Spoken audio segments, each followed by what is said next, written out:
Hey there, before we dive in, a quick note. This podcast is an experiment in AI. Both the co-hosts and the entire conversation you're about to hear are generated by AI technology based on content and ideas owned by Danny Brown.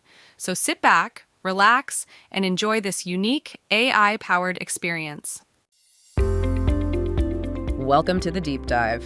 If you are a content creator, especially a podcaster, you know how November and December can feel. It's like this mad sprint to the finish line. You're really tempted to just sort of coast into the holidays, right? And you tell yourself, oh, I'll deal with the big strategic planning for 2026, maybe mid-January. Which, let's be honest, is exactly why so many New Year's resolutions for content creators just fizzle out by, February, March? Exactly. Our sources for this deep dive are pretty clear on this. The real groundwork for a successful 2026, it needs to happen now, like right now. Yeah. And it has to be built on the cold, hard data of 2025. Yeah. So this deep dive is all about leveraging that crucial, often overlooked tool, the annual audit. That's really the mission today, isn't it? We want to give you a structured step-by-step process, something that helps you move beyond just, feeling good or bad about the past year. Right. Swapping that gut feeling, that emotional judgment for actual data-driven insight. We're turning reflection into, your secret weapon for next year, making it sustainable. It's so necessary because without this kind of structured review, you're essentially flying blind. You really are. Like driving without a map. Or maybe worse, driving with the wrong map into a new year.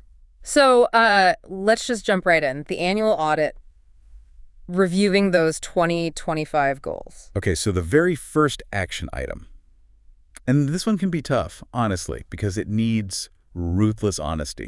What was the actual intent for 2025? You got to dig up those specific goals you set way back last year. And we're not talking vague hopes here, like I want to grow the show. No, we mean quantifiable objectives, things you can actually measure. Right. Did you commit, say, to publishing exactly 52 episodes, one every single week, no matter what? Or maybe you set a really explicit target, like increasing average downloads per episode by, 25%. Yeah, or maybe the focus was totally different. Maybe it was all about building a secondary asset, like an email list, aiming for maybe 500 new subscribers. Specifics matter. The sources really insist on this checklist of intentions. It's because they give you the benchmark, the starting line for your review. Okay. So once you've kind of resurrected those specific goals, X episodes, Y guest targets, Z monetization plans, the next step is just unavoidable. Documentation. Right. Exactly. This is where the rubber meets the road.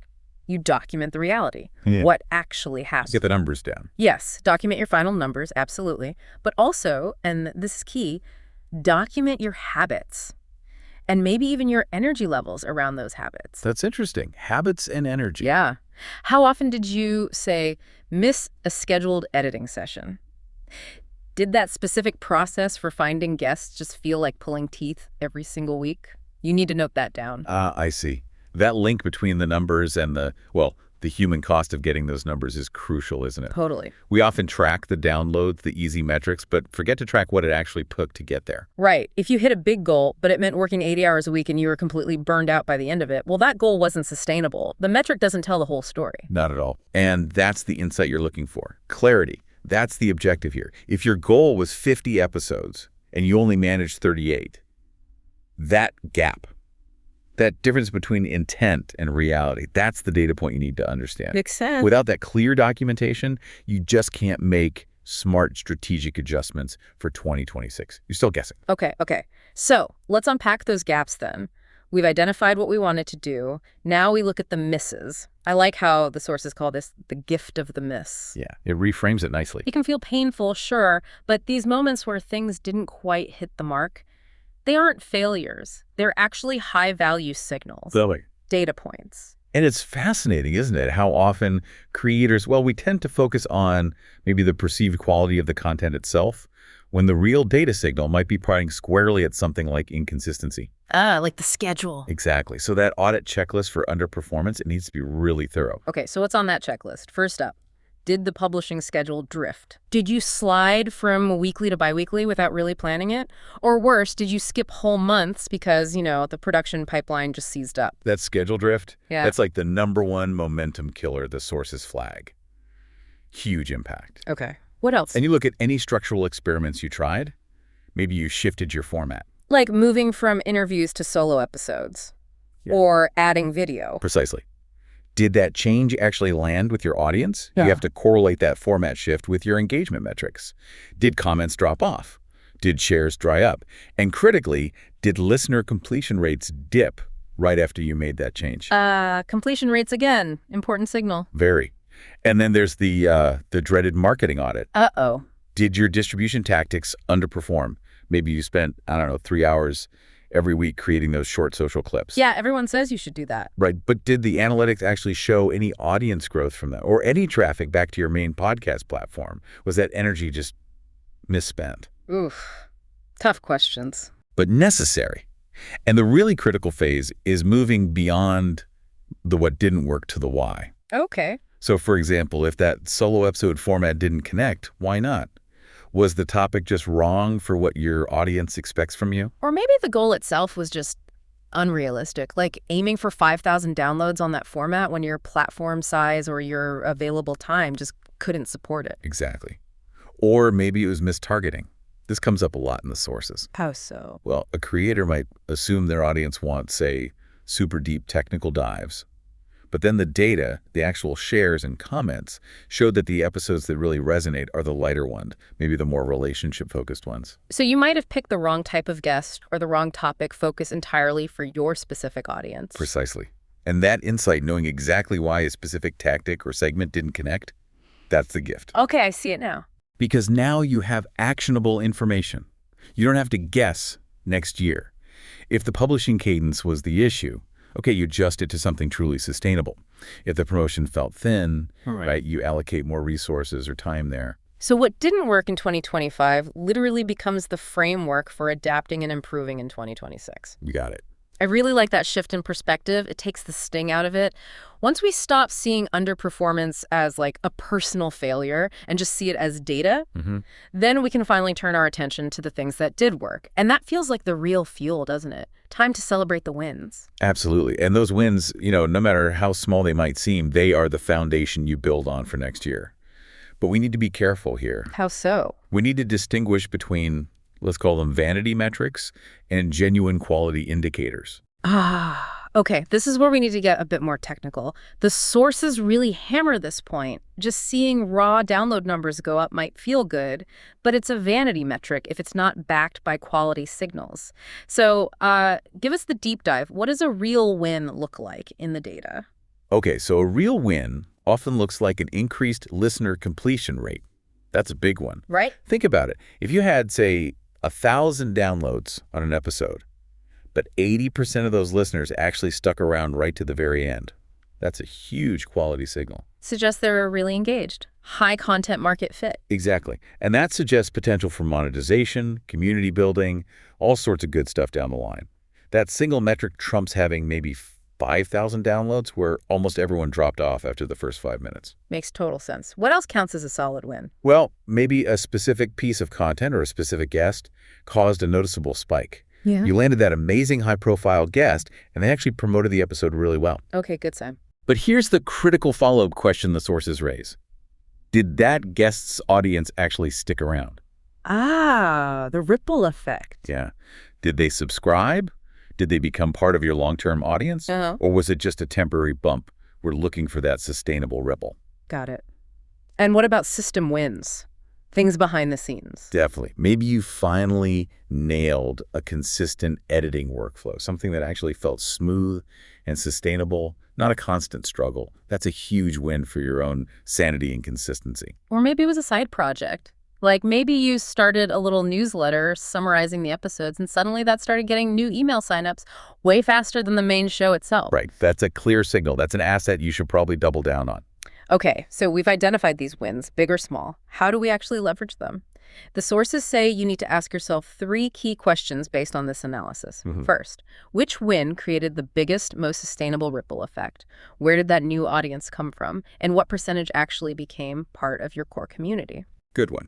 Second, and just as important, which tactic felt the easiest or maybe the most sustainable for you personally? The energy factor again. Yes. If creating, say, super detailed show notes was technically a win for SEO, but it took 10 hours of grinding labor every single week that you absolutely hated? Well, that's probably not a sustainable win in the long run. Yeah, efficiency and actually enjoying the process matter. Hugely. Yeah. Which leads right into the third question, maybe the most crucial one beyond just the metrics. Where did you feel energized? Okay. If you absolutely loved the research phase for your episodes, but you dreaded the guest outreach part, your 2026 strategy needs to reflect that. Maybe outsource or minimize the outreach and lean even harder into the research you enjoy. So knowing what actually replenishes your creative energy is just as vital as knowing what technically works according to the numbers. Couldn't have said it better. The conclusion here is pretty straightforward. Scale up what's working well and feels good. Simplify or ditch what isn't, and lean heavily into your unique creative strengths. So you build your 2026 strategy not on wishful thinking, but on the proven successes and the sustainable energy of 2025. That's the foundation. All right. Now we shift gears. We move from the audit, the looking back, to the architecture phase, building for the future. Right. We've gathered the data, what worked, what didn't, and hopefully why. Now, how do we structure goals for 2026 so that measurement isn't just an afterthought, but actually baked into the process from day one? This is about avoiding wasted effort. We're moving beyond just saying use SMART goals and focusing on the practical application. The sources lay out 4 really distinct steps to make sure your strategic goals actually get executed. This helps avoid what they call the habit trap. Ooh, the habit trap. I like that. Okay, step 1. Step 1, define clear targets. And these has got to be explicitly tied to a deadline and a number. No more vague stuff like get better. Exactly. We're talking things like increase average downloads per episode by 30% by the end of Q3 2026. Or maybe grow my email list by 1,000 net new subscribers by the end of Q2. Super specific, measurable, timed. Got it. Clear targets. Step 2. Step 2, define your metrics and your measurement cadence. This, honestly, is where a lot of creators fall down. They set the big, ambitious goal. But they don't figure out how they'll actually track progress along the way. Precisely. You need a systematic schedule. When are you checking the downloads? First Monday of the month. When are you analyzing listener completion rates? Quarterly. Put it in the calendar. Make it a recurring, non-negotiable appointment with your data. That keeps you honest, right? And helps you spot problems early. And it means checking the right metrics. If your goal is download growth, you shouldn't just check raw downloads. No. You should be checking things like guest re-engagement rates, maybe social clip shares, referral traffic, because those are often the leading indicators, the behaviors that actually drive the growth you want. Okay, leading indicators. Makes sense. Which brings us to step 3. Step 3, define the systems and habits needed to support those goals. This is crucial. Goals don't just magically materialize. Habits deliver them. This is how we avoid that habit trap. Exactly. If your goal requires creating more social clips, fine. But you must block dedicated time in your schedule every single week specifically for creating and scheduling those clips. It has to become a system. Or if you need better guests to hit your targets, you actually schedule time for guest outreach and research, say, every Friday morning. It becomes part of the routine. The goal is the destination. The system is the vehicle that gets you there. And part of that system has to be budgeting time for that analytics review we just talked about. Yeah. Not just for creating the content itself. Right. Review needs its own time slot. Okay, and the final step. Step 4. And finally, step 4. Define checkpoints. Set deliberate in-season reviews. Don't just wait until December 2026 to see how things went. Like end of Q1, end of Q2. Exactly. Put hard stops on your calendar. And these aren't meant to be high-pressure performance reviews. They're simply times to check the data against your original intent. Are you on track? And if not? If not, the data you've been collecting systematically allows you to pivot your strategy intelligently without losing momentum or feeling like you failed. Yeah. You just adjust based on the evidence. Okay, I can see how structuring goals this way makes the whole strategic direction much clearer.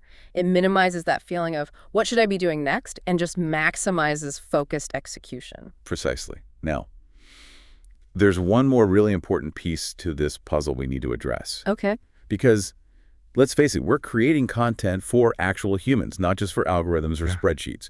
We can't forget the bigger picture here. You mean community? Exactly. The numbers, the data, they're vital for strategy, yes. But the heart of your show, the thing that makes it sustainable long-term, is often about building that connection, that community.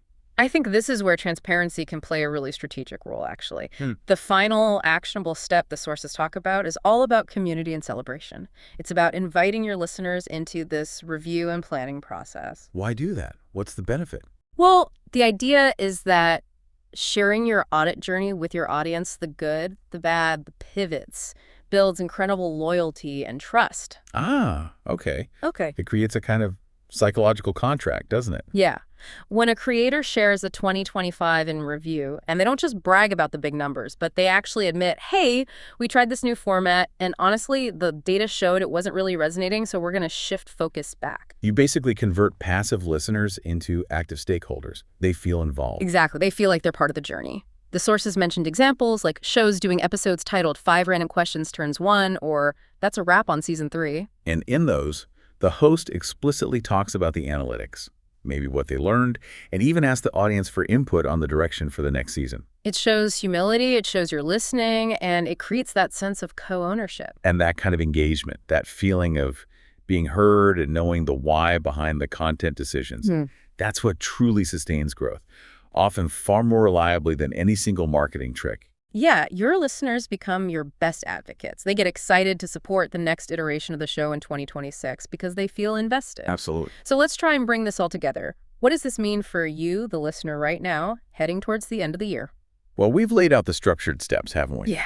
First, aggressively review your original 2025 intentions. Get honest about the reality. Then, identify the high-value insights hidden within both the wins and the misses. Remember the gift of the miss. Right. Then use that insight to build your 2026 architecture using those 4 key steps. Clear targets, define metrics and cadence, supporting systems and habits, and regular checkpoints. It's really a cycle of continuous improvement. Audit the data, yes, but also audit your energy. Set structured systems, and then, crucially, openly communicate that journey to your community. That whole process helps prevent burnout and ensures that any growth you achieve is deliberate and sustainable, not just accidental. Okay, so as you start actually mapping out your Q1 for 2026, maybe let this final thought kind of provoke your planning process a bit. Okay, let's hear it. Reflect on your most surprising win in 2025. Maybe it wasn't the one with the biggest download number. Perhaps it was an episode that generated the most genuine, heartfelt listener feedback. Or maybe it was a piece of content that felt almost effortless for you to produce but still resonated. Looking beyond the obvious metrics. Exactly. What specific, maybe non-obvious insight does that particular success give you about where you should focus the bulk of your energy and your resources next year? Focus on that unexpected win. Find the data points that confirm where your passion really lies and where it connects with your audience. You now have the structure, the framework, to build a solid 2026 plan that's tailored to your actual reality, not just wishful thinking. Apply these steps to your projects. Happy planning, and we will catch you on the next deep dive.